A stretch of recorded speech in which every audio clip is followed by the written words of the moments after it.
अस्सलाम वालेकुम grade 2। How are you all? I hope you all are fine. आज का जो हमारा टॉपिक है वो है कंपेयरिंग फ्रैक्शन।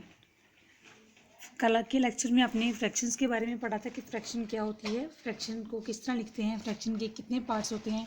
तो थोड़ा सा अपने प्रीवियस टॉपिक को रिवाइज करते जाएं। क्या कल के लेक्चर में हमने सीखा था कि फ्रैक्शन के दो पार्ट्स होते हैं, एक बॉटम पार्ट होता है और एक टॉप पार्ट होता है। टॉप पार्ट को हम क्या बोलते हैं? न्यूमरेटर, और बॉटम पार्ट को हम क्या बोलते हैं? डिनोमिनेटर। तो हमने उसके फ्रैक्शन के पार्ट्स को भी देख लिया था कि फ्रैक्शन को राइट कैसे करते हैं, फ्रैक्शन के कितने हिस्से होते हैं, फ्रैक्शन को काटते कैसे हैं और फ्रैक्शन को लिखते कैसे हैं। और अब एक और हमने टॉपिक क्लियर किया था कि हमने फ्रैक्शन को कंप्लीट कैसे करना है। ये अपने सारे टॉपिक्स प्रीवियस लेक्चर्स में क्लियर कर चुके हैं, लेकिन आज का जो हमारा टॉपिक है वो है कंपेयरिंग फ्रैक्शन। कंपेयरिंग का मतलब होता है कि छोटी वैल्यू है या बड़ी वैल्यू है, ग्रेटर कौन सी है, लेस देन कौन सी है, स्मॉलर कौन सी है। कंपेयर का मतलब होता है कि मुआवजा करना एक दूसरे के साथ, बड़ी वैल्यू का छोटी वैल्यू के साथ और छोटी वैल्यू का बड़ी वैल्यू के साथ। अब आपको कंपेयरिंग के लिए कुछ साइंस यूज़ करने पड़ेंगे। सबसे पहले आपके पास साइन नज़र आ रहा है ग्रेटर, कि जब आपके पास ग्रेटर वैल्यू हो जाएगी तो आपने कौन सा साइन यूज़ करना है? ग्रेटर फ्रैक्शन के लिए आपने साइन ये वाला यूज़ करना है और स्मॉलर फ्रैक्शन के लिए आपने ये वाला साइन यूज़ करना है। अब आपको साइन भूल जाएंगे कि अपने साइंस को कैसे याद रखना है, तो आपको एग्जांपल देती जाऊँ। फॉर एग्जांपल ये साइन जो है ये किसकी तरह आपको नज़र आ रहा है? ये वाला साइन आपको लग रहा है कि क्रोकोडाइल के फेस की तरह। मगरमच्छ का जो फेस होता है वो ऐसे ओपन हो रहा होता है, कभी उसका मुंह इस तरफ होता है, कभी उसका मुंह इस तरफ होता है। तो ये जो आपको साइन नज़र आ रहे हैं ये क्रोकोडाइल के फेस की तरह हैं। अब फॉर एग्जांपल यहाँ पे आपके पास 5 लॉलीपॉप्स पड़े हैं एक प्लेट में, 1 2 3 4 एंड 5। यहाँ फॉर एग्जांपल ये लॉलीपॉप्स हैं आपके पास 1 2 3 एंड 4। अब एक क्रोकोडाइल है, वो कहता है कि मैंने ज़्यादा लॉलीपॉप्स खाने हैं। तो जिस साइड पे ज़्यादा लॉलीपॉप्स होंगे, जिस साइड पे ज़्यादा चीज़ें होंगी, क्रोकोडाइल तो अपना फेस उससे भी ओपन करेगा ना। अब क्रोकोडाइल का फेस इस तरह का होता है तो ओपन किस साइड पे करेगा? जहाँ पे क्वांटिटी ज़्यादा होगी। इसका मतलब है कि उसने किस साइड पे अपना फेस ओपन कर लिया? ज़्यादा चीज़ों की तरफ। और कॉर्नर साइड आपकी किस साइड पे आ जाएगी? जहाँ पे क्वांटिटी कम होगी, चीज़ें कम होगी। अब अगर यहाँ पे मैं कहती हूँ, यहाँ पे नंबर 8 है और यहाँ पे नंबर 5 है। अब यहाँ पे क्रोकोडाइल के लिए 8 चॉकलेट्स पड़ी हैं, यहाँ पे उसके पास 5, उसके लिए 5 चॉकलेट्स पड़ी हैं। तो वो किसकी तरफ अट्रैक्ट होगा, किसकी तरफ मूव करेगा? वो यकीनन ये नंबर 8 की तरफ मूव करेगा, उसकी तरफ अपना फेस करेगा। तो क्रोकोडाइल का फेस किस साइड पे पहुँच जाएगा? नंबर 8 की तरफ। अब अगर यहाँ पे हम ले लेते हैं नंबर 12, यहाँ पे नंबर 8 है तो किस साइड पे उसका फेस ओपन होगा? नंबर 12 की तरफ। समझ आ गई है कि ग्रेटर वैल्यूज़ के लिए हम ये वाला साइन यूज़ करते हैं कि जिस साइड पे नंबर ज़्यादा हो उसका फेस उस साइड पे ओपन कर देते हैं, जिस साइड पे नंबर्स कम हो उस साइड पे उसका फेस क्लोज कर देते हैं, मतलब कॉर्नर साइड ले आते हैं। अब आप बात हम कर रहे थे फ्रैक्शंस की, तो उसके लिए सबसे पहले मैं आपको आपके फ्लैश कार्ड दिखा दूँ ताकि आपका टॉपिक क्लियर हो जाए। उसके बाद हम अपने इस टॉपिक की प्रैक्टिस कर लेंगे।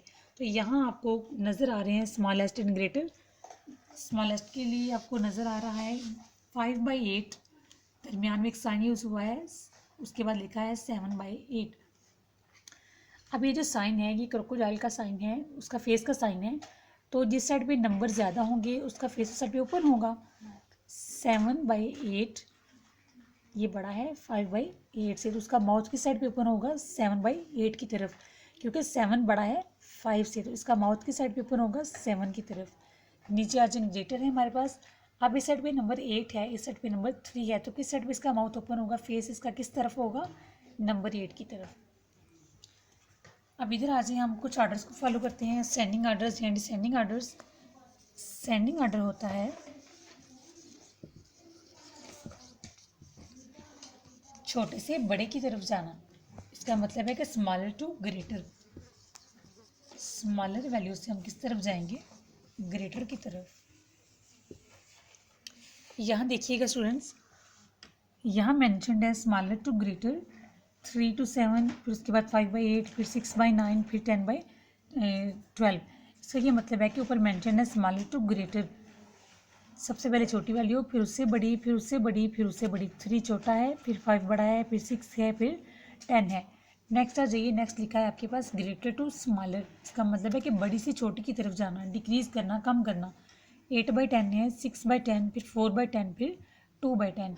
इसका मतलब है कि छोटी वैल्यू बड़ी वैल्यू है, फिर उसके बाद छोटी वैल्यू आ रही है, फिर उससे छोटी आ रही है, फिर लास्ट में सबसे छोटी वैल्यू आ रही है। कि इनको हम ग्रेटर टू स्मॉलर को हम कहते हैं कि डिसेंडिंग ऑर्डर, और स्मॉलर टू ग्रेटर को हम कहते हैं असेंडिंग ऑर्डर। एक्सरसाइज की तरफ आज ही प्रैक्टिस कर लेते हैं हम। उनके कुछ नंबर्स आपको देती हूँ। 4/3, 2/7, 5/6, 9/10। अब आपने कंपैरिजन करना है, कंपेयर करना है अपनी फ्रैक्शंस को कि 4/3 बड़ी है या 2/7 बड़ी है। आपको पता है कि 4/3 वैल्यू बड़ी होगी तो कौन सा साइन यूज़ करेंगे? क्रोकोडाइल का फेस, उसका माउथ किस तरफ ओपन करेंगे? बड़ी वैल्यू की तरफ। बड़ी वैल्यू की तरफ उसने मूव कर लिया, अपने फेस उस तरफ कर लिया। नीचे क्या है? 5/6 एंड 9/10। अब हम देखेंगे कि 9/10 बड़ी है या 5/6। 9/10 है तो उस तरफ फेस ओपन करेंगे, छोटी वैल्यू की तरफ उसका फेस क्लोज हो जाएगा। ये बड़ी वैल्यू है, ये भी बड़ी वैल्यू है, ये छोटी वैल्यू है तो हमने साइन ये वाला यूज़ कर लिया, बड़ी वैल्यू की तरफ ओपन किया।